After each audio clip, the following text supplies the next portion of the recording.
Welcome to Was That in Good Taste, the podcast that's booze infused with nothing to lose. I'm Chandler Phillips, and with me as always is the man who gives me a reason to drink for the season, the lovely Stephen Barry. Hello there. This week, it's been a little hectic, so in order to help ourselves decompress and unwind from the busy retail work of being in Manhattan in December, we're gonna just kind of relax with a little soothing discussion about our non-denominational winter traditions and their significance to us. How do you feel about that, Stephen? Sounds like a plan to me. Now, before we get into it too much, why don't we talk about what we've been drinking today? Well, I'm glad that you mentioned that, okay? Because since it's been the holiday season, I've been really thinking about the kind of things I should be drinking, and I was thinking to myself about making seasonal-based cocktails. I was thinking about making hot toddies and really working on a few different things, but instead I decided to go with an old classic, which is whiskey and Coke. Which whiskey? Don't remember. You don't even... I barely remember the kind of just Coke it was. Just whiskey and Coke?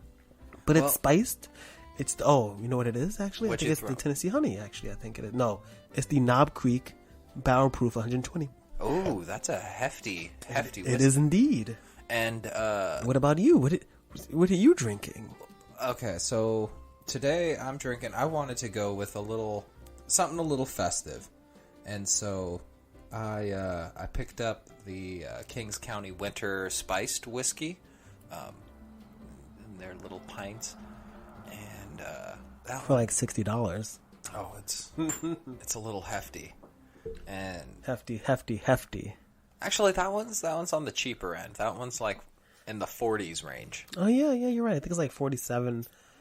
For those of you not in the New York area, Kings County is a distillery located in where? Well, Kings County is Brooklyn. Brooklyn? That's the county. Oh, okay. And where Brooklyn at? I have a nice little bit of that whiskey. It's not too dense, not a lot of body to it, but the spirit of it is very, very sprucey and Yuletide kind of profile. And I have that mixed with a little bit of Fentiman's Curiosity Cola. Ooh, ginger. And a little bit of ginger. Yeah. It's a lot of spruce, a lot of anisette, and it just kind of feels like you're digging in your grandparents' attic for Christmas ornaments and like the lights that they've been using, but the same lights that have been there for the past 20 years and half the bulbs are burnt out. Oh, yes. I love this. Yes. I identify with this. The flavor profile of it isn't... It's a little fibrous because of the... actually, more so from the Curiosity Cola is where the ginger beer, that's where the body of the drink comes from. And there's a intense piney... a little bit of spiced, almost like a cider kind of curtail to the end of it. Let me get another. And of course, I dropped a little bit of a ginger beer in there with a little because I had a little extra left over. Which one was that one? Was it Goslings? Goslings. Yes, the Goslings. It's like 5%. What is it? It's like 2% is 1% alcohol. It's the 1%. Yeah, alcohol. Yeah. It's the 1% alcohol, and I personally find it very good, very gingery. Has a little bit of a kick, and I think that probably goes really well with that. Because I've had this before with the spruce tips and the heavily winter kind of like It's got a lot. It's like blowing a Christmas tree and it comes in your mouth. It's like Christmas nut. It's like, but it's all tree sap. Is the nut. Yeah. Because trees don't have sperms. They just have sap. And you don't want to get that in your hair. Oh, boy. Let me get one more sip upon this. An excuse there. Well, I know I was saying that I'm not drinking anything special, but I'm also enjoying the same Curiosity Cola and the same Goslings, and I'm drinking the Knob Creek 120 proof. What's your assessment? It's very interesting because I think I might have drank it on the podcast before. I'm not getting a lot of heavy ethanol.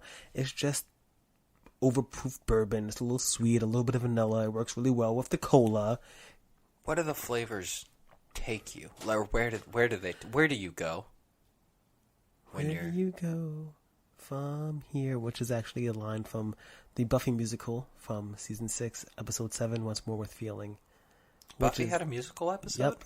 Oh season 6, episode 7. I love musical episodes. And it's the most touching part of the thing is at the end. Spike goes to her and he goes, I know it's a huge tangent. He's like, I know what it's been like. I've died. I came back from hell. In her song, she goes, I wasn't in hell. I was in heaven. Because they thought she died and they brought her back to life because they were so worried about her and they thought she went to hell. But and she they was a vampire pulled her slayer. From heaven. Aww. And she was in peace and she knew that everyone she loved was safe. Aww. And they pulled her from heaven. She tried to get out, but they just pulled her back in. What is it? Shit. Oh, fuck. What the fucking Rick and Morty quote? God damn it. You son of a bitch. You son of a bitch. I'm in. I'm in. Actually, I think it's interesting. The reason why I even brought that up is actually Giles, the character on Buffy. He would always be in his tweed coat, right? And he would always have his little bow tie, and he'd be there, being a leader, and he'd be there in the stacks, and he'd be drinking something, whiskey, and like just always a drink in hand. Not always, but occasionally a drink in hand. It's part of the aesthetic. And the two characters I've always really looked up to from my youth was Rory Gilmore's grandfather and Giles from Buffy. And Giles always had this drink in his hand, and I always imagined it to be a whiskey. And on Gilmore Girls... Just whiskey? Just whiskey. Okay. And on Gilmore Girls, it was really interesting because they would go... Rory's granddad, not Lorelai's father. Lorelai's father. It is Lorelai's father. Yeah. Okay. Lorelai's father, Rory's granddad, would go, and they would always go to the house, and they'd pull out the little cart with all the liquor, and they would make themselves drinks. And I always imagined that the father would have a straight whiskey, but Lorelai would have a whiskey and Coke. Because she was a rebel like that. You find yourself a little bit more on the Lorelai side. Yeah, I feel like, I really like whiskey. I really like I really like the body. I like how complex it can get. But there's something rebellious about dropping something sweet and saccharine with high fructose corn syrup into this thing that's full of passion and full of love, and people have taken... And spice. And people have taken years, 2 years, 6 years, 10 years to put 20 years thing together, and I put Coke in it. And you just kind of split. But the artisanal, I think you do it a little bit more respect with the artisan cola. Mm-hmm. You don't spit on its grave as much. I just want Lorelai to be happy. Me too. And I don't know if you've ever seen A Year in the Life, the Netflix thing.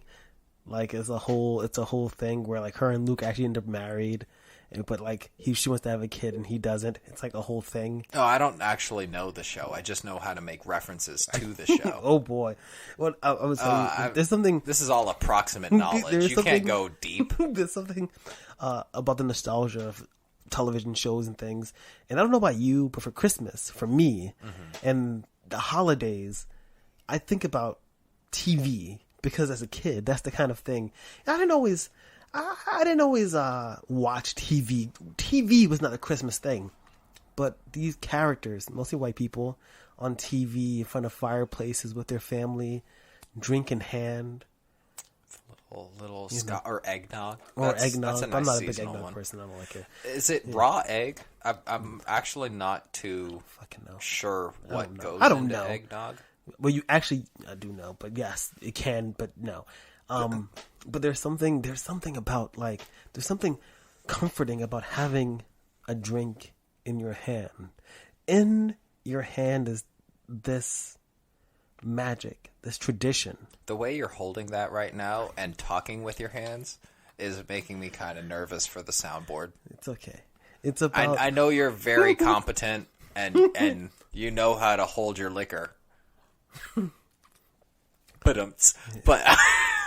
there's something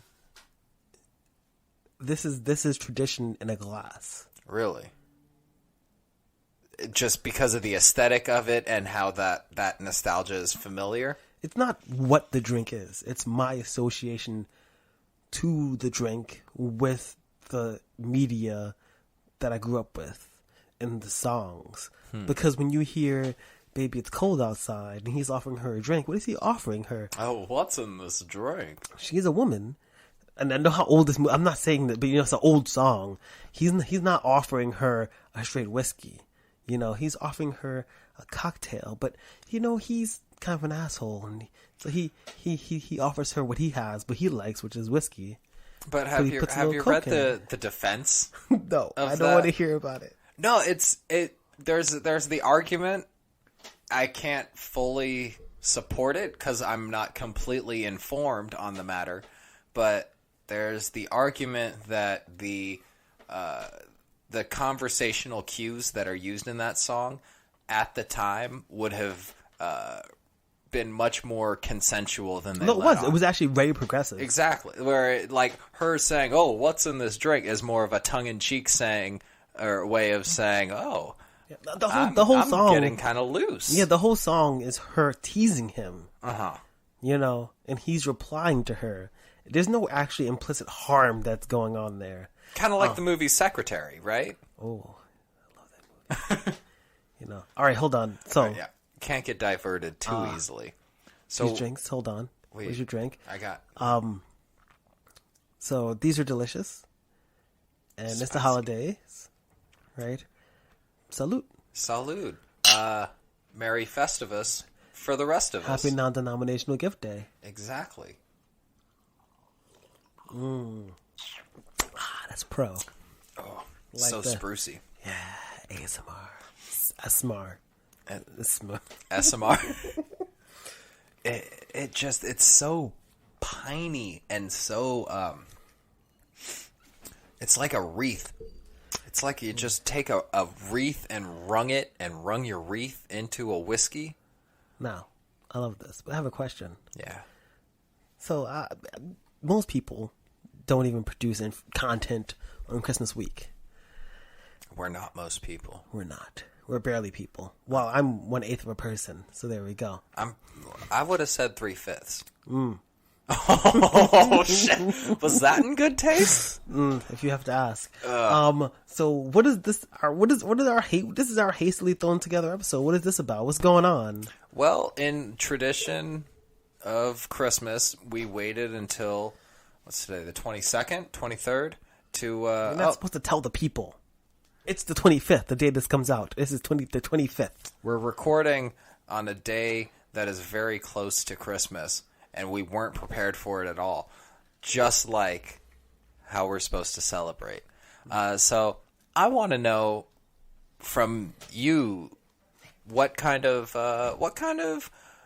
unorthodox traditions or orthodox ones do you have? And I'll give you a few examples from my own family and our traditions. But I want to know what's the weird shit you guys do. To start, it's not. This is probably the most the most regular tradition, but also you're a Jew. I'm a half Jew. Okay, that's very important for distinction, because if I were a Jew, then maybe I'd celebrate Hanukkah like all the way, but I don't. I just kind of like half celebrate Hanukkah. The Happy Jewish. My family, we celebrate Christmas. We do the Christmas thing, but just without any of the religious context of it. And we've kind of developed our own little Christmas traditions that go along with the holiday. And, we celebrate Hanukkah too when we remember to. Because you get about halfway through the week and you're like, oh shit, it's Hanukkah. Today's the first day of Hanukkah. Today's the first day. Yesterday was the first night. Yeah, I know what I said. I got my candles. I don't have a menorah. I haven't got. It's so difficult to find a menorah in the middle of New York City. I just haven't gotten around to it yet. But So my family traditions are, I hold them very near and dear to my heart, and my mom actually went through the effort to send me and made sure that I got the right aspects of our tradition. Here's the main one. Every Christmas Eve, we open up one gift, and that's pretty usual. But this gift is only, you know what it's going to be. It's going to be pajama bottoms, or just a set of pajamas for us as a family, and they're usually some sort of matching or theme or something. And my box came in today with my set of Christmas Eve pajamas, and I got a little verklempt. It's my first Christmas without my immediate family, and so I was feeling a little bit out of it. And then these pajamas came, and my mom sent a little Christmas card, and it was like, "Hey, I know you're not with us, but you're still with us," and it meant a lot to me for that silly little tradition. And do you have anything similar to that? It's very interesting you mentioned your mother, because I love my mother so much. And, you know, I think we definitely, like most Americans these days, we celebrate and have celebrated Christmas in a very irreligious way, because Secular as fuck. it's America. I don't know in modern, and I'm a millennial, so I don't know what you want from me. And I have all these good stories, and I think I've told you some, like that one time where I kept sneaking out of my room to see if there were gifts, but there were no gifts under the tree, and it was like 4 a.m, and I kept doing it. My mother kept telling me to go to sleep, and I fell asleep, and I woke up at 6, and I went out, and the room was taken over by a train set, and the tree was like just so many. You got like the gifts, actual cliche, you know, and train set. Yeah, and I see this, the full thing. But like, my mother didn't have money to do this, you know. Well, it was Santa, right? And I don't know if I really ever believed in Santa. I don't remember believing in Santa, but my mother never made me not believe in Santa, you know. But we'll get into that. But later, here's the thing. But that's interesting. I mean, a lot of people do that, you know. Like, they're like, "Oh yeah, Santa gave it to you," but the minute your kid is like, "Was Santa real?" You're like, "No." You know, that's what I've noticed a lot of people do. But I said you don't remember when you believed in Santa. But I remember, like, the Tooth Fairy. And then I remember knowing the Tooth Fairy is my mother. So if she's going to do the Tooth Fairy, she was going to do Santa. You know. Which broke first? I honestly don't remember. And I've mentioned before that, like, you don't remember the bad things. And our life was not easy. But I remember the things, like... Well, that's because you're not Jewish. You I know, only right? remember the bad things. Of course, Christmas Eve. It's always an educational gift or a piece of clothing. You know, you open up something like that. And on Christmas Day, snowman pancakes with bacon scarves and little buttons and powdered snow. That's the cutest fucking thing I've ever heard.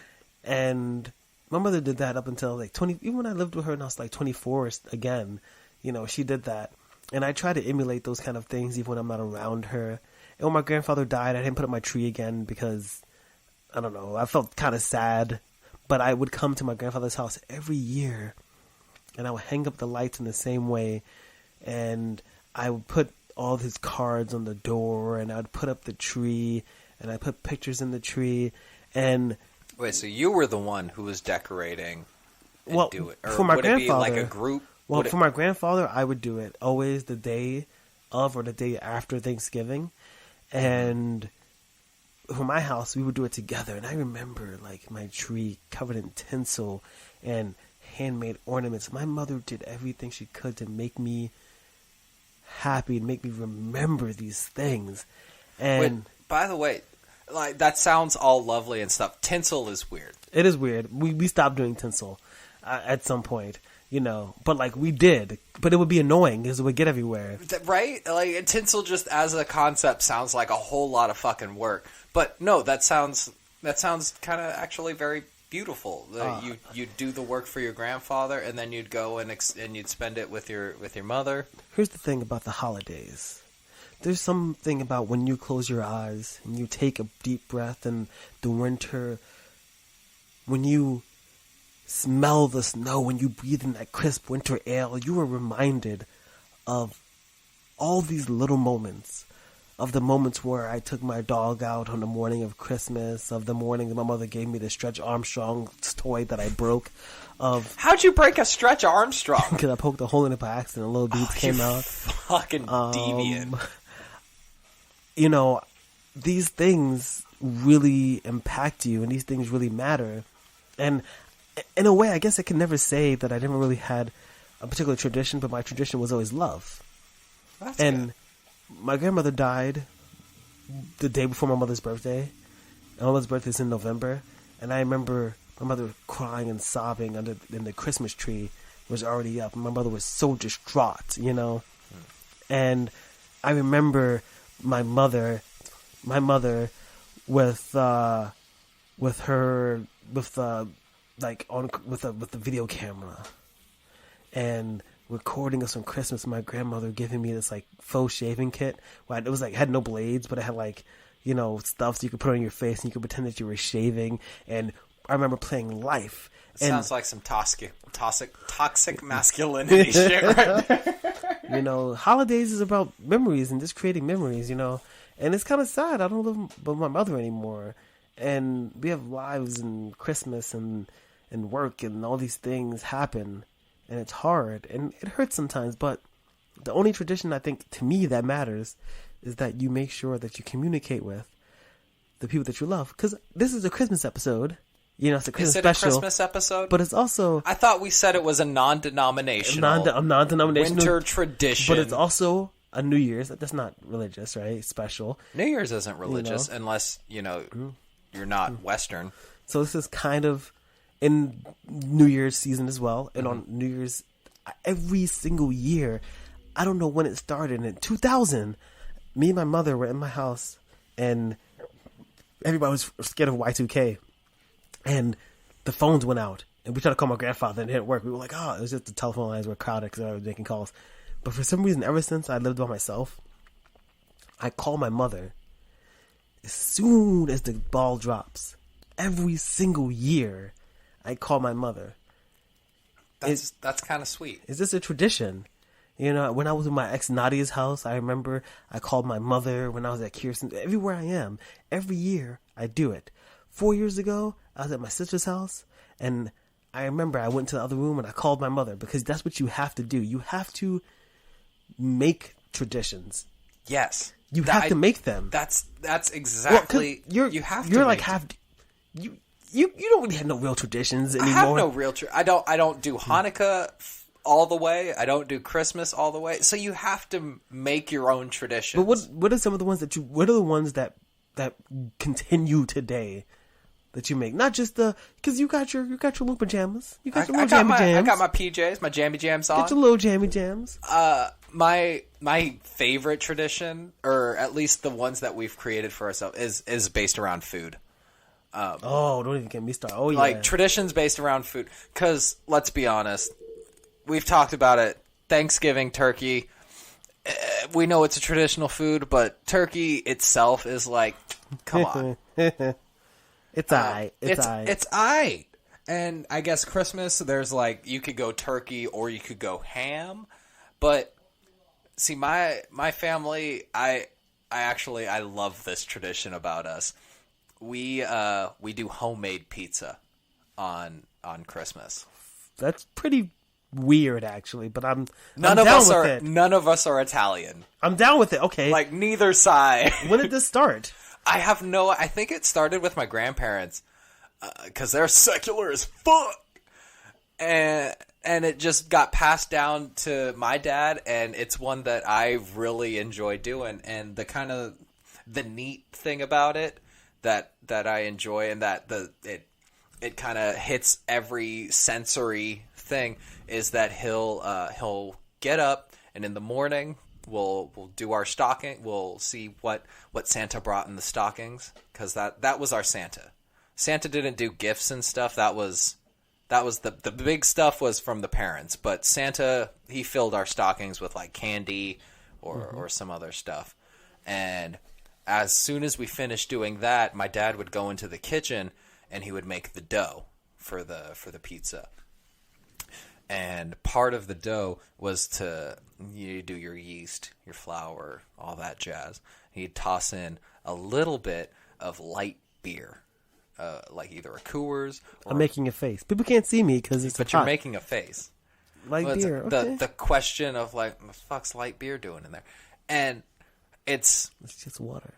It is kind of... It's pretty much just water.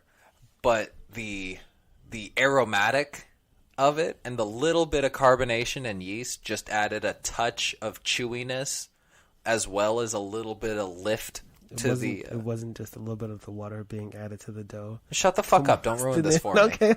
This is my favorite holiday tradition. I'm sorry. I'm listening. And you're going to be like, well, fuck you.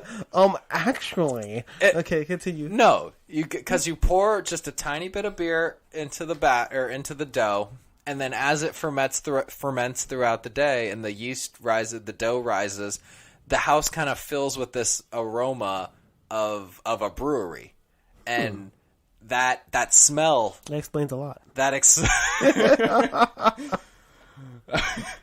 Why do I like beer? Well, I associate it with Christmas and family. And so by the end of the day, by the time the odoriferousness has filled the house, we know it's time to roll out the dough. And we'd we'd partition it and do our each individual. It'd be a full pizza, but we'd have like the Chandler quarter, the Mason quarter, the Marcy quarter. How large is your family? Huh? How large is your family? Well, just the four of us. The just quarters. The four. And if we had like our grandparents there or aunts and extended family, then we'd do multiple pizzas. Everybody gets a quarter. You gotta at least get 3 slices. If you don't get 3 slices of like your own personal pizza, then like what's the point? And then every in the mornings, the food that we'd have, our big breakfast, would be monkey bread or cinnamon pinch bread, and it's just so decadent. It's ridiculous. Christmas is about carbs in my family. That's what it breaks down to. Is Christmas equals carbs, and I love every second of it. I would wolf down a whole bunt pan of monkey bread if I could. But those are the Christmas traditions that are the most prominent. Is the PJs, the pizza, and the monkey bread. And what kind of food did you guys? Was it consistent or was it? Listen, any holiday to eat, you eat. That's it. But it changes every year. My mother, I think I might have mentioned before that like every Friday she would like go to the 90s. Like we're gonna do a different food from a different place in the world, it's like tacos or spaghetti. But once in a while she would throw in some ossobuco. She would, we would get like really interested. But Christmas, the morning again, the pancakes, but the evening would shift. It would change. Which, by the way, hold on. Just going back, I love the pancakes thing. The snowman pancakes, awesome.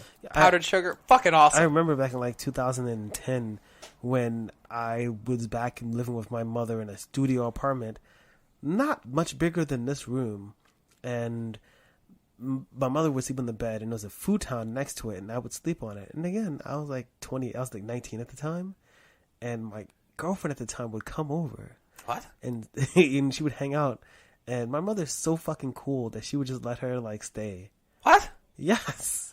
You'd sleep in the same room? We weren't doing anything. Right, but just you'd be. Yeah. Where else was I gonna be? Didn't have anywhere else to go. And I remember waking up on Christmas and having this person in our tradition and feeding her the pancakes and making the bacon scarves with my mother and making the powdered snow. And I think it's very interesting. Was it weird to have an outsider involved? It's always beautiful to have someone because you have a family. You have like 4 people plus other people who can come in. And a couple of dogs too. But like, my mother and I would spend Christmas together, and then we might go see my grandfather, but he wouldn't really come to us. You know, so all of the holidays were just me and my mother and I. And I think you have to make your own traditions. And so, like, what kind of traditions are you looking to make going forward from now? Because this is your first holiday really away from your family. And I'm going to give you a quick example of the kind of thing that I want to do. Maybe not this year. Maybe I can't do it. But I want to spend every year just a tradition being with the people that I love and that I care about. I want to make that part of the tradition. I can respect that. I want to find little arbitrary, ridiculous things that are not related to Christmas. Those are my favorite. And I want to make them my Christmas traditions. You know, it's funny you say. So one of my other more recent Christmas traditions is based off of Always Sunny, where my friends and I, in high school, we'd meet up at night or like in the evening time of Christmas after dinner. And we'd say, we're going to go throw rocks at trains like they do in Always Sunny. I rolled my eyes. There's no video here, but I just rolled my eyes. Okay. Yeah. Okay, white man. Okay. I'm listening. So we'd go to the train yard, and all we do is just sit around and talk and bullshit and never actually throw rocks at trains. We'd just be like, yeah, we're doing the thing. And that, but it was just the community and the camaraderie about it. We'd always chicken out. It's almost tradition now to chicken out throwing rocks at trains. Well, then how do you feel? You mentioned it, but how do you feel being so far away from these traditions? Well, there's plenty of subways in New York and not a lot of rocks. So I have plenty of time to say I'm going to throw a rock at a train. But without the friends, it doesn't matter, right? Like, you're right. But it's the spirit. This has been the first Christmas, or the first really traditional holiday, because I went home for Thanksgiving, where I've had to really rely on the symbolism of the tradition rather than the actual tradition itself. And I think that has kind of enlightened me a little bit to the religious aspects of tradition. Because it's not about doing the thing. It's about what doing the thing represents. What does it represent? For us, it represents, angst, rebellion, irreverence, and ultimately respect for private property. Or lack thereof. No, because we never threw the rocks. We'd look at the trains, and we're like, oh, well, I'm sure someone's going to have to, like, paint that. There was always something, just, this road's too busy, or we never actually threw the rocks at trains. And and I think that's my favorite part of the tradition. If we would actually throw the rocks at the trains, it would be, well, one, it'd be copying Always Sunny too much. And it would kind of wouldn't mean the same thing. Because we've done this for now, like, 8 years in a row, and this will be the first time I'm not actively pretending to throw rocks at trains. I think that's, I always find that to be so beautiful. I think it's so interesting because as we get older, our traditions have to change because, like, so for you, you're still in the spirit, but your friends that are still there, they'll still get, and I'm not trying to make you sad, but they're going to get together and they're going to think about you and they're going to miss you and they're going to do it without you. Think about me. And they're going to, whatever, they're going to think about you and but then, like, as the years pass, maybe you'll go back next Christmas, but 2 other ones, maybe one of them's going to have a kid. And just as we get older, these things change and these traditions fade away and we come into new ones and we come into creating new ones with new friends and new family. But I think it's unique the way we create new traditions because they're never really new. They're just new iterations of old traditions. It's the new adventures of old Christine. You just finding a new way to throw, rocks at trains. Which, people do is like, so, like, you're maybe not going to do that, but, like, now you're probably just going to, like, have to find a new way of doing something like, you know what, let's go see A Christmas Carol every year. This is like an old white person version of this. When you were a kid, you used to go and say you were going to throw lots of trains, but you didn't. But now you tell your wife, we're going to go see A Christmas Carol, but instead you go to a bar and get drunk. God, I would love that. Can I just tell you how much I fucking hate A Christmas Carol? Why? Well, one, it gives me way too much sympathy and hope that ghosts would like actually help the corrupt elite fix their ways. That's my first problem. From the view of the proletariat. Yeah, from the view of the proletariat, we can't sympathize with the bourgeoisie.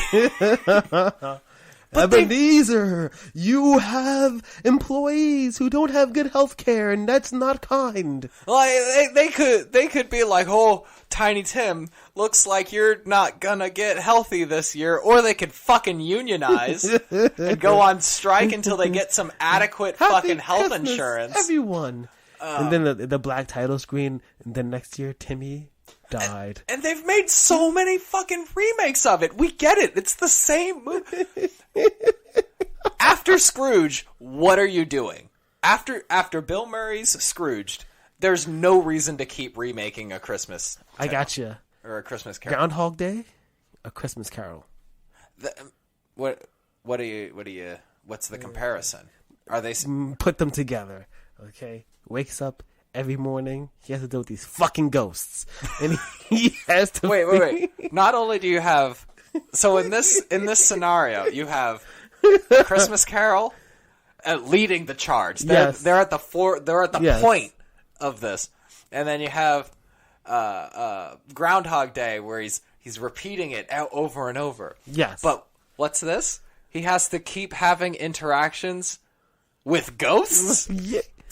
That sounds like a Ghostbusters remake. I was thinking that. It's like a Ghostbusters remake. You got, Bill Murray, this is your holy trinity. He's like, Merry Christmas, everyone. Merry Christmas, kid. And then he starts sucking them up into the fucking ghost trap. Remember, Santa, don't cross streams. Don't cross the streams. That's the old model. The elves souped it up. Oh, I'm just trying to imagine like all the Christmas movies that you just put them together. You got Die Hard and Elf. This hotel is ginormous. You see Will Ferrell just fucking wandering around, this fucking with his fucking feet just like bloody. He's like falling through the fucking duct, you know. Oh. It's Zoe Deschanel being like, "Oh, these terrorists! Oh, these terrorists!" Why is it that my Zoe Deschanel sounds like Don Knotts? I was thinking that. Does anybody even know who Don Knotts is? That's crazy. Nah, everyone who knows who Don Knotts is dead now, just like Don Knotts. Oh boy! Oh, Jesus Christ! Well, here's my follow-up question for you, because we're talking about traditions and we're talking about non-denominational, and me being secular as fuck. Secular as fuck. That was. Oh, I can't do that. That's intense. Yeah. I'm black. I'm a little scary. What part of Jesus, or what aspect of Jesus does Christmas pertain to you? Like, none?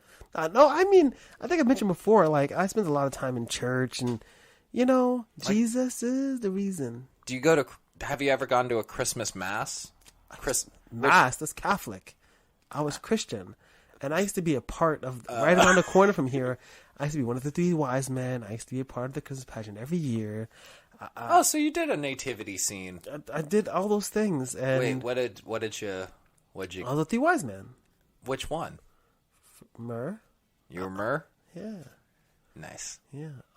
That good dang. That, in between that, and like fondling the pastor's niece in the bell tower, which if you listen to the last episode of Art of Giving Up, the episode before last, I go into like a whole thing about that. Was it during the Christmas time? Usually after service, and one time during the Christmas pageant. But post-service. Yeah. Oh, yeah. Oof. Well, actually, technically during the service. Damn. Because I would go up right before the end, and I would listen through the floor to hear the end, and then I would ring the bell. Oh, you're just looking for that amen. And Oh, man. But I actually never really had a really bad experience in the church. I'm not one of those like atheists who's like, I had a bad experience in the church, and everybody I ever had an interaction with was so great. Every Christmas pageant that I ever went to was amazing. I like the songs. I find the people to be so kind. I find it to be very enjoyable. But just when it comes to Christmas, it's just become this thing where I like to give people that I love gifts, and I like for people that I love to give me things. And any excuse that I have to spend time with people that I love and care about, I'll take. Okay. Well, on that note then, when it comes to gift giving, are you a list person, or are you like if you know what I want, if you know me, you'll figure it out kind of person? I mean, I've asked for one thing and I got it. I normally any gift that's given to me, I'll love and I'll appreciate, and I probably won't use. I'll cherish it and put it next to my bed, and I'll keep it. As a matter of fact, I think I'm gonna give a little shout out here. Hold on, I'm gonna do a little shout out. I'll make a little movement. Hold on. Mm-hmm. Oh, hold on. So I have. Oh, well, there it is. I have a gift that I got today from Christina, who I know listens to these things and is a really good friend of mine. Well, that's not even the note. You opened it before Christmas. Is it on the other side? Is it that one? Is it? No, I lost it. There's 3 of them. Whatever. The note says like, you're amazing, and you're the best. And I don't really collect pop figures, but I like the New Day, which is what my shirt is, and which my new hydro flask looks like, which they're up there. Nice. And also love the Young Bucks. So she got me that last year. She got you the New Day last year. And she got me the Young Bucks this year. That's kind of cute. And I didn't ask for it. And I love it. And even if I didn't love it, I would still love it. Because that's the part that matters. I don't care. And I feel weird asking people to give me things. I don't understand that. When people ask me like, oh, this is what I want, I'm just like, I guess that's kind of like not in the spirit of Christmas. It's not really about getting what you want. It's about people who love you going out of their way to show you that they love you. And even if it's a trinket, it doesn't matter. It doesn't matter if it's a penny, a nickel, or a dime, or a very small thing, but that connects. That's supposed to be the part that matters. It doesn't matter how big it is or how expensive it is. But say, what if they spent a lot of money on it, but kind of half-assed the thought part? There's a thing that I think is so stupid, but I guess kind of they talk about love languages, right? And some people don't know how to express themselves in affection, physical affection. Some people know how to say loving things, and some people just don't know how to give gifts. True. And so they spent a lot of money on something because they love you, and they didn't know how to find something really particular that you wanted. They didn't know. So instead, they tried to show you how much they loved you by spending a lot of money. The love is still there. But it's just... It's the way... Because you can't expect people to love you the way that you want to be loved. You got to expect people to love you the way that they can love you. But why can't you expect people to... Well, I mean, you have to expect a little bit. There's actually an episode of The Art of Giving Up called What to Expect When You're Expecting. That was pretty... And it's pretty much about how you really should expect a little bit from people. You really should. You should expect from people to know you if they love you. But you also, if you love someone and they love you, then you should also know them.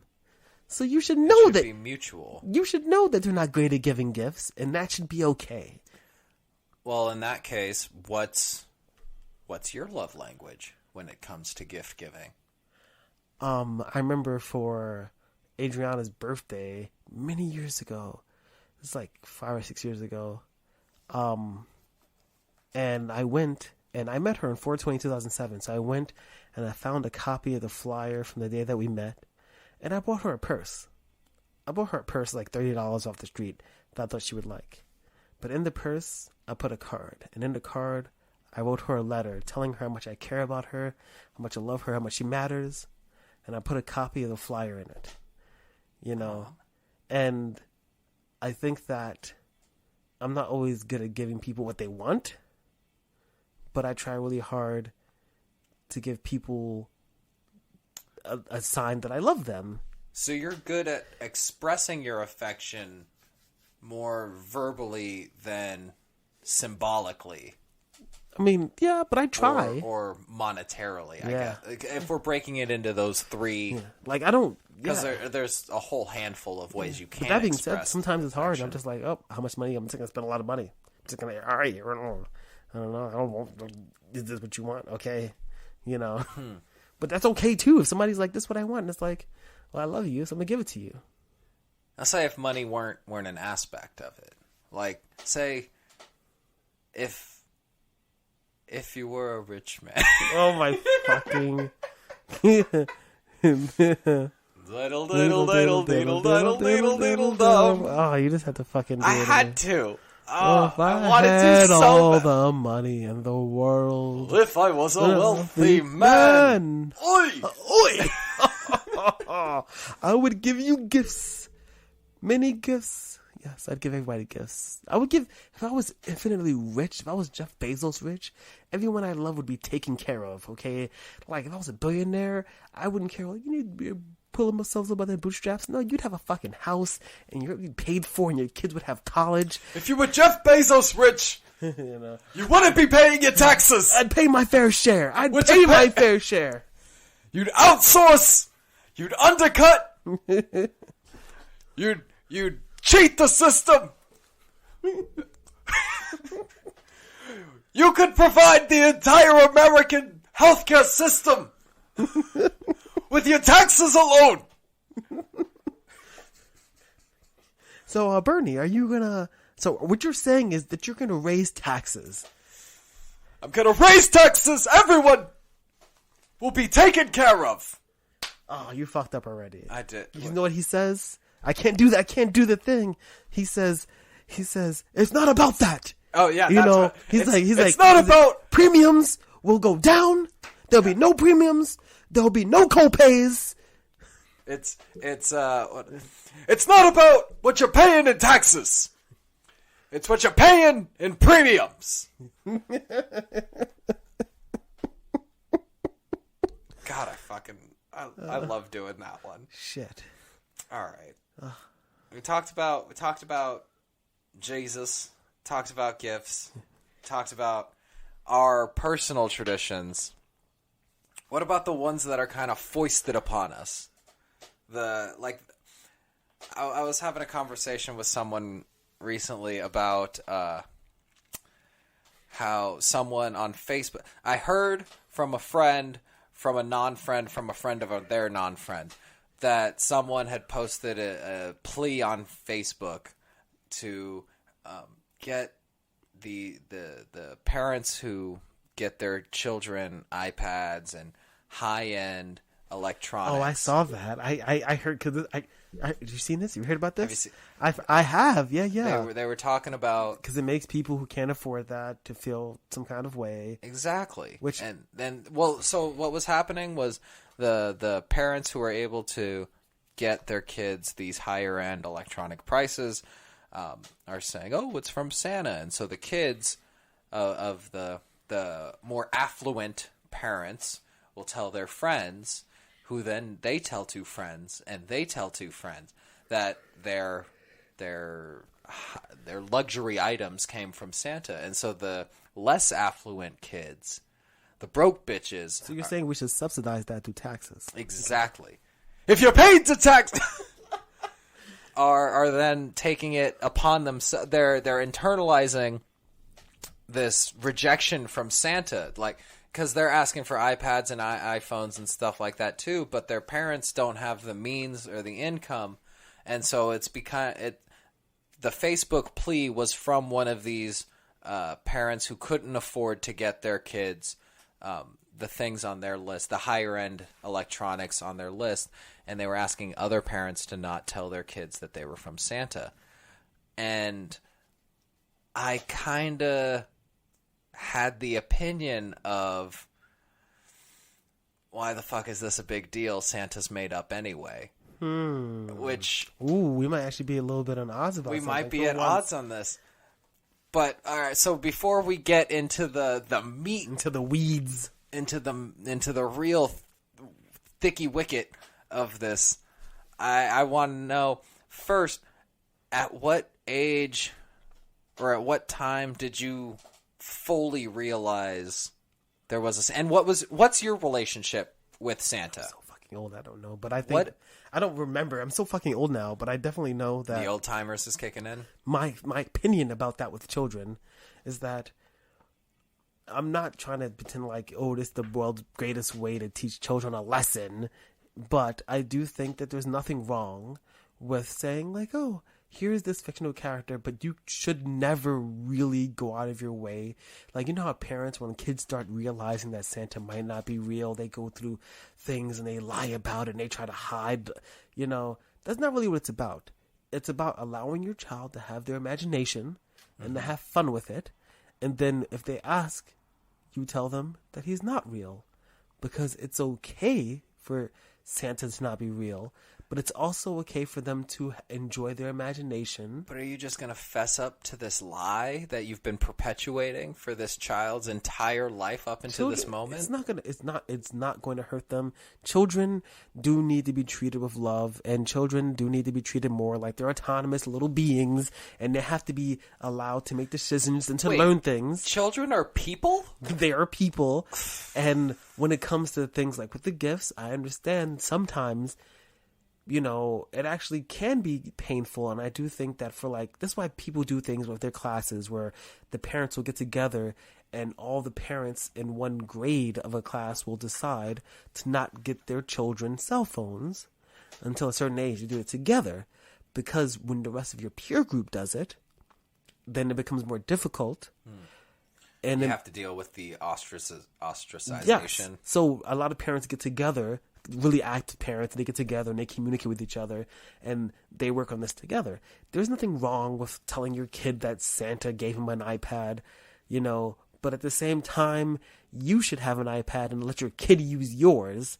A child doesn't need to have their own. That was my opinion. You know, but there's nothing. If your but kid at the is same old time, enough to have their own iPad and have their own access to that open forum of media, then they're probably at an age where they don't need to cling to Santa. But that's not really up to you, you know. And then when it comes to children, especially, it's like, listen, the kids.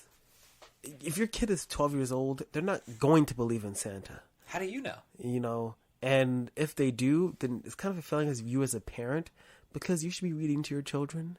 And you should be talking to your children, and you should talk to your children like they're beings. You should allow them to make decisions. And of course, if they decide stupid things, like if you're like, when are you going to paint your room? And they say orange, paint it orange, you know. And if you ask them if they want to, and if you ask them if they want to eat dinner, and they say no, don't feed them dinner. But if they say they don't want to eat dinner for 2 weeks in a row, obviously you have to fucking feed them, because you're still an adult and you still have to take care of them. But you have to allow them, you know, to exist. And if you are a good parent and you're reading to your children, they're going to realize that these stories are not real. They're going to understand. If you talk to your children, educate your children, they're going to start to understand fiction and nonfiction. And if you let your kids socialize with other kids, if you let your kids socialize with other children, that seems like the big one. You know, if you let your kids socialize with other kids, that's the big melting pot, because it could go either way. But it's all of it. It's about keeping your children read. Like, you have to read to them. You got to communicate with them. You got to talk to them. What about people who don't have? What about people who don't have time for that? Can I tell you something? My mother didn't have time for it, and I'm not trying to be like, my mother was pregnant at 16, had me at 17, and she was going to high school and college, and she struggled, and she made sure that she did her best to make sure that she read to me. The people that I know who, like Adriana, who work really, really hard to make sure they love and take care of their children, sometimes they come home and they're too tired and they're too hurt and they're really sick and they can't do it, and it kills them.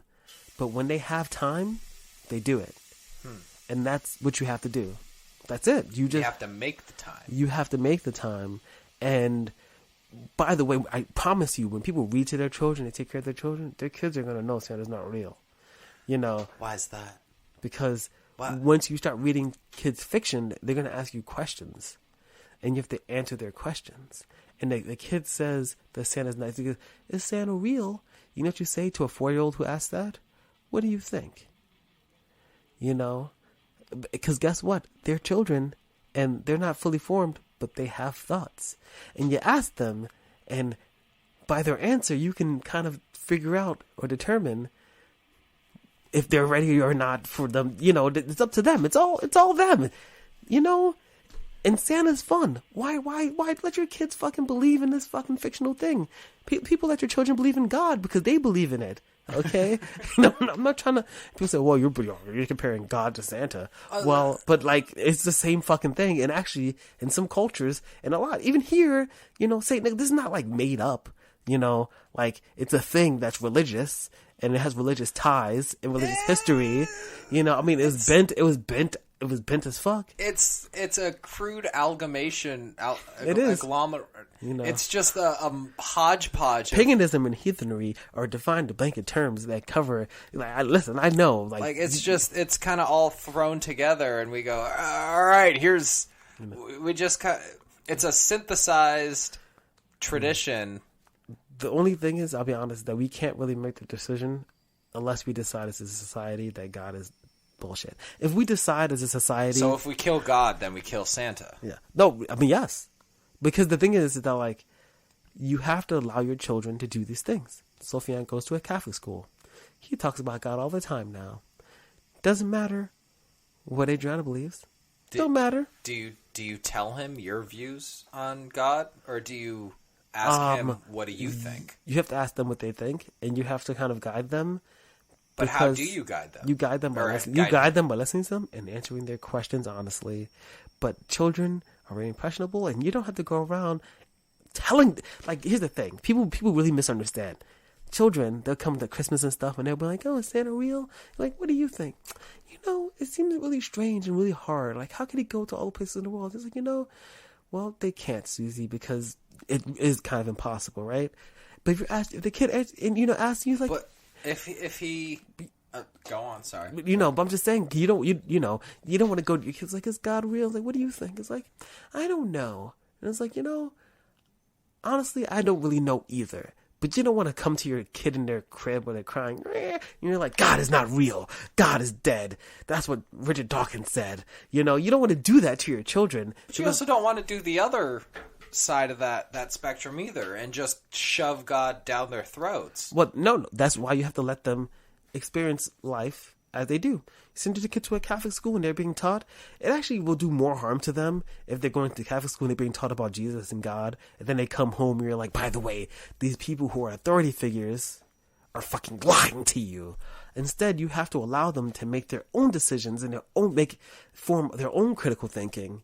And if they go into a place that's dangerous, then you can communicate with them.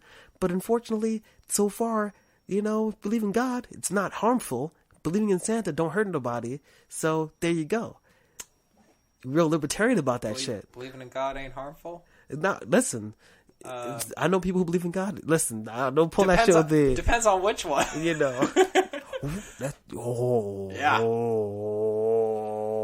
You talk about Muslims. You can't say that. I know you talk about Muslims. Because that's what people say. That's Islamic phobic.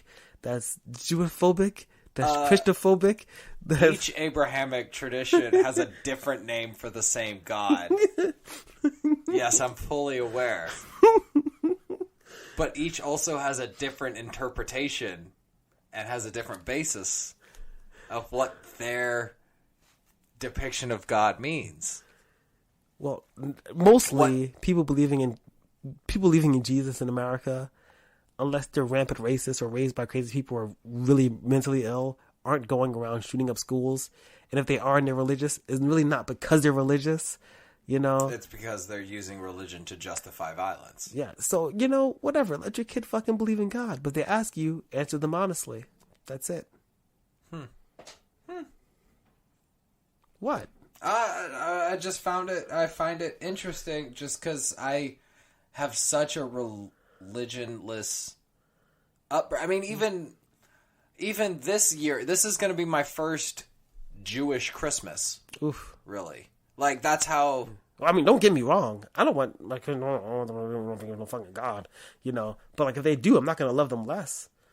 You know? I'm not going to shun them because they have a different belief than me. I'm just, it's an interesting perspective. I'm black. Oh, wow. Look at that. That's real pro. You know, that's the timer. Cookies done? That's the timer saying that we've been doing this for over an hour. Hot damn. Damn.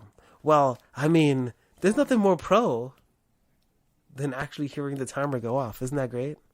Does that mean we're done here? I mean, no. I have more questions. There you go. It's all right. Oh, bonus. Because I let us into the, well, whose God are they listening to? Okay, yeah.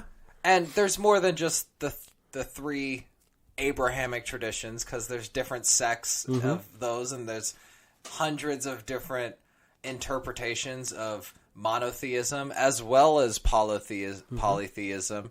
And so Hecate, of course. You get into that Krishna, Shiva. Yeah. Yeah. Bodhisattvas, all that good stuff. But we're switching it up because this is my first Jewish Christmas. Oh. And I don't know what to expect. Well, I know exactly what to expect. I have made guilt, and gefilte fish. Exactly, all three.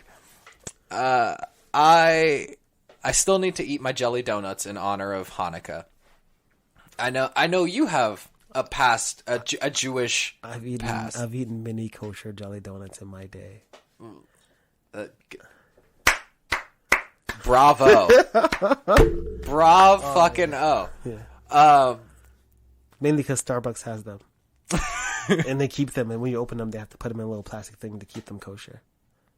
Oh, because they can't get, tainted by... Technically, when they're open, they're not technically kosher anymore because the utensils have cross-contamination. But if you open it with a little wax paper thing... But you have to wrap it. Then it's kosher. Yeah, but then you have to wrap it in the plastic, yeah. Well, so... I don't know if you know that, because your experience with Judaism has been very... it seemed... I've been in some Jew, yes. You almost converted, you said. For women, yes. Oh, okay. It don't count. Well, because a Jewish Christmas has nothing to do with Hanukkah. A Jewish Christmas is going out and getting Chinese food and seeing a movie. And this will be my first Jewish Christmas. Are you excited? I'm excited for the Chinese food. But because of my familial obligations, the youngins picked the movie, and we're going to go see Cats. Oh, boy. And I'm fucking terrified. I don't know if I should take acid for this or have like a 3-day sober thing for this. I don't know which end of the spectrum I should be on, but as far as I know, being in the middle of that is not gonna work out. It's the reviews I've read, I don't know what to expect. Is it gonna turn me into a furry? It's not gonna be good.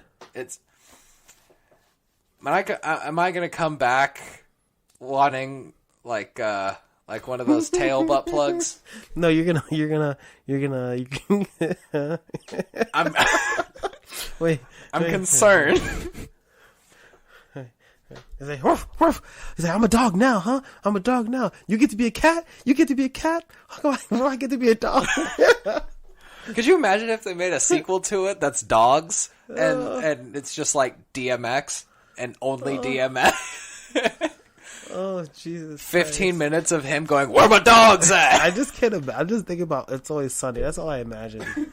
You know, Jesus freaking Yeah, I'm a man cheetah. I'll go get the spots. Get the spots. Oh, you were going the different cats around. I'm a cat now. Yeah. There's so many different cat references in Always I can't Sunny. even, yeah. But have you ever celebrated Hanukkah? Yes, but it was, I came over, we lit the candles together, and we prayed together. And did you open a present? No, we didn't really open presents. Well, we didn't really ever open presents. We didn't open a present. It was just, I was being educated about it, and she lit the candles and she helped guide me through prayer. I just thought it was really interesting. And I liked it. Here comes the big question. Oh no. Oh no. Stephen, have you ever celebrated Kwanzaa? Umoja. That means unity. Did you learn that from Futurama? I learned that from Kwanzaa. Oh. Everything I know about Kwanzaa is I know. is from Kwanzaa bots. I think that actually, no. Everyone I know thinks Kwanzaa's a fucking joke. Interesting. Elaborate. Why? Where the fuck did it come from? It came from... I don't give a fuck. It's ridiculous. It's weird. I'm an American Negro. All I know is I came up here. It came out of the Pan-Africa movement, when you're a little kid and all your friends have names that aren't really African, but like my mother named me James Stephen because she wanted me to be able to get a job, which by the way is not, you should be able to be named whatever the hell you want, but yeah. But, I mean, institutionalized racism. And everybody... One of her friends, Tanika and David, they had a kid, and they named her Tadiva. That's the kind of... you end up with people... Which, by the way, it's okay. I'm sorry, that's a magician's name. What about that girl that I saw on Dr. Phil, whose name is like 6 pages long? What? She's the longest name in the world. And I just people do this to their children. And, the same people that celebrate Kwanzaa are the same people, like my mother's friend who was in a cult when we moved down south, and Nuwapians and Dr. Malachi York ended up getting arrested for molesting children. So people who celebrate Kwanzaa molest children. No, but just the people that I was surrounded with is they call them hoteps now. There's just a certain... Now, granted, I know there are lots of people who are black in America who probably celebrate Kwanzaa, and it's really awesome, but it's like a menorah, but the candles are red and green, and... I'm gonna be honest. It's kind of a ripoff. And it's like the same number of days. Is it really? I think it's 2 more days. It's like Kwanzaa, but bigger. and They're like, you know of Hanukkah, right? Yeah. Here's the pitch. But I don't really hate it, but I just know that a lot of people that I know who are the kind of people who celebrated Kwanzaa wore dashikis and head wraps, and it's okay to do that if you're trying to get back to your culture. But I guess if you're from Sierra Leone and your dashiki has the pattern from Kenya, I guess you're not really down with the cause, but it's okay. You're not really bad about it. But you can try to do, I'm not trying to disparage them, but it's really hard being a person of color in America. You don't fucking, you're trying to do this thing. Wait, it's hard being a person of color? But, the Equal Rights Amendment. I know, right? And wait. Oh, okay, all right. Jim Crow was that was so long ago. That was come on, 60 years ago? Right, Get over it. Oh, I feel like I should apologize. I'm sorry. You're looking a little toasty there. You're looking like, yeah. Oh, that was too much. You've been sitting in the ovens lately, Chandler? I'm getting my tan up. Your tan up? Yeah. No, but I don't know. I think Kwanzaa is just very interesting. I've always loved it. I think it's so funny. Little menorah has fucking African colored candles. I don't know, but I remember being in school, being taught about it, and I don't know. There's something about being in school and all they teach you about history is white people shit, colonizing, and then places. Christmas comes and they're and also there's this other thing called Kwanzaa. And you're just what the fuck is this? I don't even know what this is right now. Give me my Christmas presents. The hash truck is back and it's better than ever for Christmas this year. The hash truck's here. Come on, that's all I fucking want. Okay. The what? The hash truck. The Hess truck? The hash truck. Hess the gas station? Is there none of these in the West Coast? No. That's I just did the jingle. No. And then after it's like, the hash truck is back and it's better than ever for Christmas. This year, the hash truck's here. And no, this you're year, doing a parody of... No, I'm not. That's a real thing. And no, then, I know that, but the song itself is but that's how from My Boyfriend's Back from... But that's literally how it goes. But and then they go, yeah, there's a helicopter. Inside the helicopter is a fire truck. And it's $39.99 at Hash Truck gas stations. That... The proportion of proportions. Always wanted it. Look, if we could just carry around fire trucks and helicopters, California and Australia would be doing a lot fucking better right now. But whatever. If I'm older, I should read up on Kwanzaa. I should probably read up on it. I'm just so fucked up. I just I have no respect for it.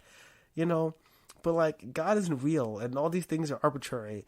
And the culture is gonna die, and it's not gonna matter in 50 years. But at the same time, it matters a lot. At the same time as it doesn't matter to me, it also completely matters to me. So there you fucking go. On one hand, I don't give a shit, but on the other hand, you know what? I got some shits to spare. Well, so, Steven, do you want to celebrate my unconventional Hanukkah with me this year? Because I've developed my own personal traditions outside of my familial... New Year's Eve. New Year's Eve. That's going to be our... That's it. You mean when I'm at work? Oh, shit. Yeah. New Year's Day? We work at a liquor and beer shop on Christmas Eve. Come on now. I'm not getting out of there alive. Oh, shit. But I'd like for you I'm gonna cry. to partake in my Hanukkah tradition of eating French fries, because you're supposed to have fried potatoes, and latkes are kind of a hassle. But you get some French fries. Get some flat unleavened bread. That's Passover. Oh, you're right. Don't get it twisted. I'm sorry. See, Hanukkah isn't even one of the high holidays. It's not. Yeah. It's solely there so that Jews have something to compete with menorah Christmas. And get Kwanzaa candles? I'd actually be super down for that. But personally, on Hanukkah, I make sure to watch The Hebrew Hammer. Oh my fucking god! I've seen that forever. And Inglourious Bastards. And as long as I watch those within the week of Hanukkah, I've completed that. That's all. That's how I cling to my, I guess, my nationality now. Is that because that's official? Was it executive? I can't get into the weeds with this. Oh, is that executive order 66 official? We could throw Rise of the Skywalker into that collection too. We're gonna do that. And do a little bit of. We could do a review cast, spoiler cast, bonus episode. What? You've been keeping up on Mandalorian. I'm about to watch the last episode today, probably. That's the last one that they've been, or you mean most recent? The most recent. Okay, I was concerned for a second. I need to watch that one. I've been brushing up on Star Wars Rebels. I'm not into Rebels really, but I need to watch it. But I also never watched Clone Wars. So I got to watch all of Clone Wars. You're not big on the animations though. I like to read the books. I like the animations. I thoroughly enjoy the animated series. There was one book series about these two kids, and they were, what the hell? Their parents were like they would just travel around, and it turns out that they might have been related to the Skywalkers, and I'm so sorry for them. They're literally one. What is that? All right, desperate house husbands of Alderaan. Am I right? I was gonna say Umoja's one. It means unity, and I was gonna be like, "What's another one?" Sacagawea. I really was thinking that. I can't stop thinking about it. Now that is in good taste. No, it's not. It's not. That's not in good taste. Right. Well, I guess that's it, because I have to go to the bathroom, and it's Christmas Eve. It's Hanukkah. Hanukkah. It's probably Kwanzaa now too. I guess. Unless it's later. I don't know. I think it's at the same exact time as Hanukkah. So, of course, if you're listening to this, what do you got to do? You got to follow us. You got to on follow Facebook, us on Facebook, on which Spotify. Guess what the Facebook is? What's the It Facebook? took me forever to fucking make it happen because I had to first take the name, and then I had to change the end of it, then the beginning of it, and then I had to make the end of it, and now it's officially a Habit of Wellness. Habit of Wellness is the Facebook.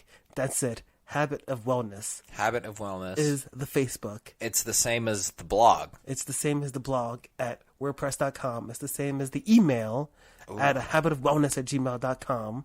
Oh, so you can tell us just how distasteful we are and let us know. Yeah, and of course, this podcast is every other Friday. This week is Christmas, so this is going to come out on Christmas because I feel like doing that. It's a Christmas episode. It's a Christmas episode. It's a non-denominational holiday winter tradition episode. And of course, remember, please subscribe, please comment, please rate. It really matters.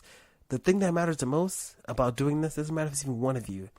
Your comments, your views, your interactions, that's all that matters. And if you want to talk to me personally, then find me on Instagram at @choney, and that way you could tell me just how bad and inappropriate my jokes are. And you could also see some of the other stuff that we wanted to talk about, but I didn't get to in certain episodes. It's not going to be there. Huh? Because I'm going to take it out the show notes. Oh. And I'm going to move it to another thing so we can still work on it. It's going to be separate? It's going to be a surprise. Well, I was just going to talk about Humble Bumble Bear blog. Oh, yeah. But that's kind of on the side. Hubbable. Oh, I thought you meant the other stuff. That's going to be separate. Yeah. What are we talking about? Yep, and that's it. Oh, I got to use the bathroom. Oh, boy. That's going to be it for Was That in Good Taste for the week of December near Christmas? For the end of the decade. What? Shit. Quick. Number one memory of the decade. This one time I was getting a blowjob, and then I said, what am I supposed to do with my hands? And I felt like the biggest fucking idiot ever. 2010 to 2020 is the decade, right? Yeah. Holy shit. Too much has happened. Oh, no. Yeah, you gave yourself a big window. I went with the dumbest thing possible. I love lots of people, and I've been very lucky to been very connected with people. Fuck you! And that's the best thing ever. No, what's... Well, in that, I'm gonna change mine. I don't know. Wait, because I had to go to the bathroom. I got into the decade. You know what? Mine was. I know what it is. All right, go ahead. It's this moment right here. This magic moment. This magic moment. This magic moment. And yeah, that was What's That in Good Taste? Was That in Good Taste? This is Chandler Phillips. And this is Steven. And from our house and our homes and our hearts to yours, we'd like to say happy holidays and Merry Christmas and happy Kwanzaa and happy Chanukah and Merry Festivus for the rest of us. And last but not least, peace.